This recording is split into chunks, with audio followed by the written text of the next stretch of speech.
قال ألم أقل لك إنك لن تستطيع معي صبرا قال إن سألتك عن شيء بعدها فلا تصاحبني قد بلغت من لدني عذرا فانطلقا حتى إذا أتيا أهل قرية استطعما أهلها فأبوا أن يضيفوهما فوجدا فيها جدارا يريد أن ينقض فأقامه قال لو شئت لاتخذت عليه أجرا قال هذا فراق بيني وبينك سأنبئك بتأويل ما لم تستطع عليه صبرا أما السفينة فكانت لمساكين يعملون في البحر فأردت أن أعيبها وكان وراءهم ملك يأخذ كل سفينة غصبا وأما الغلام فكان أبواه مؤمنين فخشينا أن يرهقهما طغيانا وكفرا فأردنا أن يبدلهما ربهما خيرا منه زكاة وأقرب رحما وأما الجدار فكان لغلامين يتيمين في المدينة وكان تحته كنز لهما وكان أبوهما صالحا فأراد ربك أن يبلغا أشدهما ويستخرجا كنزهما رحمة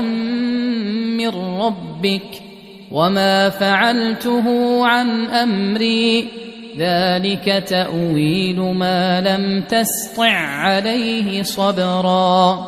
ويسألونك عن ذي القرنين قل سأتلو عليكم منه ذكرا إنا مكنا له في الأرض وآتيناه من كل شيء سببا فأتبع سببا حتى إذا بلغ مغرب الشمس وجدها تغرب في عين حمئة ووجد عندها قوما قلنا يا ذا القرنين إما أن تعذب وإما أن تتخذ فيهم حسنا قال أما من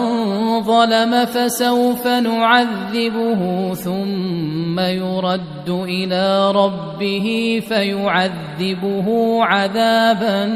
نكرا وأما من آمن وعمل صالحا فله جزاء الحسنى وسنقول له من أمرنا يسرا ثم أتبع سببا حتى إذا بلغ مطلع الشمس وجدها تطلع على قوم لم نجعل لهم من دونها سترا كذلك وقد أحطنا بما لديه خبرا ثم أتبع سببا حتى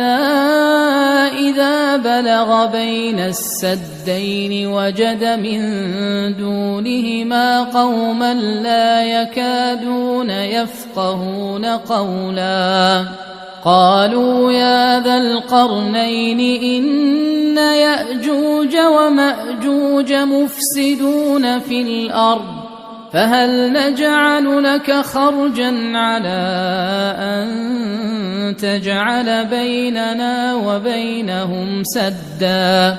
قال ما مكني فيه ربي خير فأعينوني بقوة أجعل بينكم وبينهم ردما آتوني زبر الحديد حتى إذا ساوى بين الصدفين قال انفخوا حتى إذا جعله نارا قال آتوني أفرغ عليه قطرا فما استطاعوا أن يظهروه وما استطاعوا له نقبا قال هذا رحمة من ربي فإذا جاء وعد ربي جعله دكاء وكان وعد ربي حقا وتركنا بعضهم يومئذ يموج في بعض ونفخ في الصور فجمعناهم جمعا وعرضنا جهنم يومئذ للكافرين عرضا الذين كانت أعينهم في غطاء عن ذكري وكانوا لا يستطيعون سمعا أفحسب الذين كفروا أن يتخذوا عبادي من دوني أولياء إنا أعتدنا جهنم للكافرين نزلا قل هل ننبئكم بالأخسرين أعمالا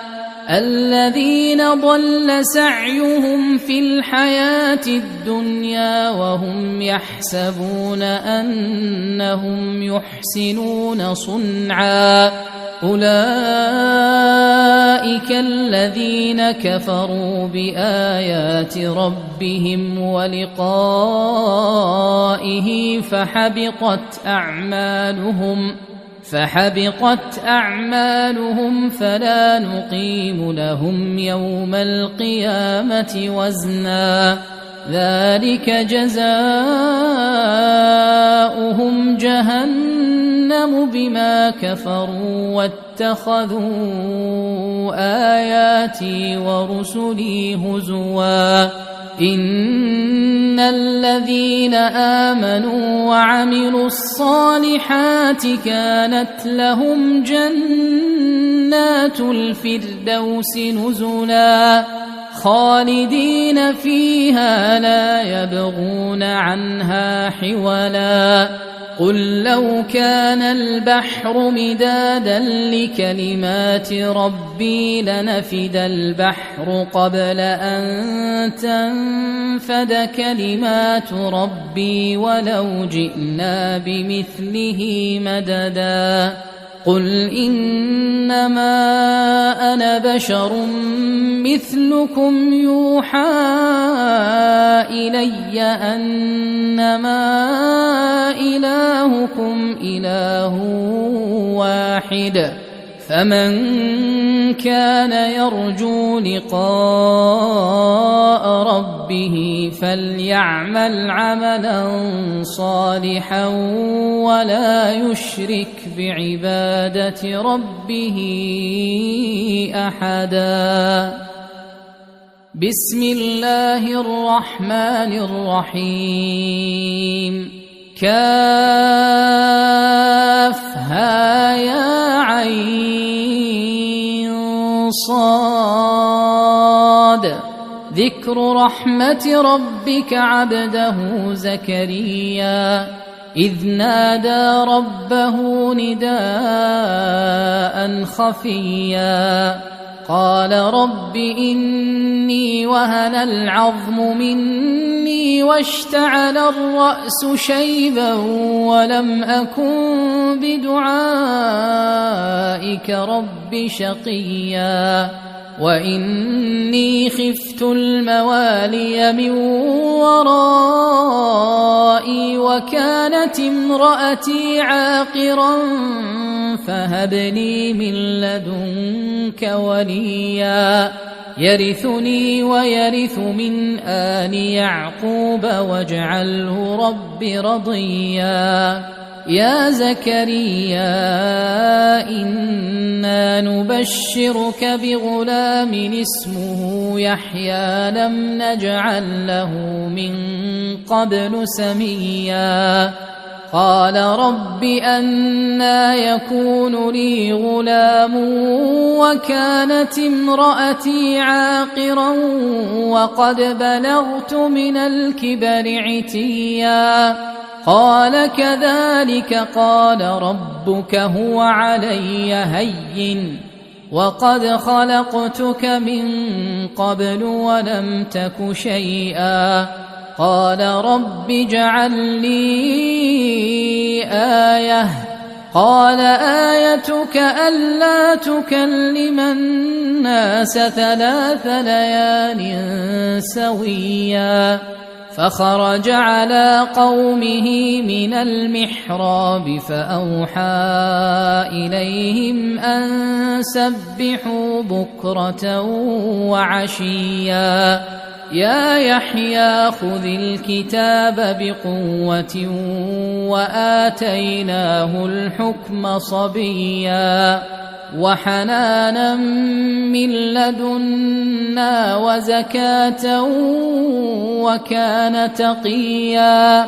وبرا بوالديه ولم يكن جبارا عصيا وسلام عليه يوم ولد ويوم يموت ويوم يبعث حيا واذكر في الكتاب مريم إذ انتبذت من أهلها مكانا شرقيا فاتخذت من دونهم حجابا فأرسلنا إليها روحنا فتمثل لها بشرا سويا قالت إني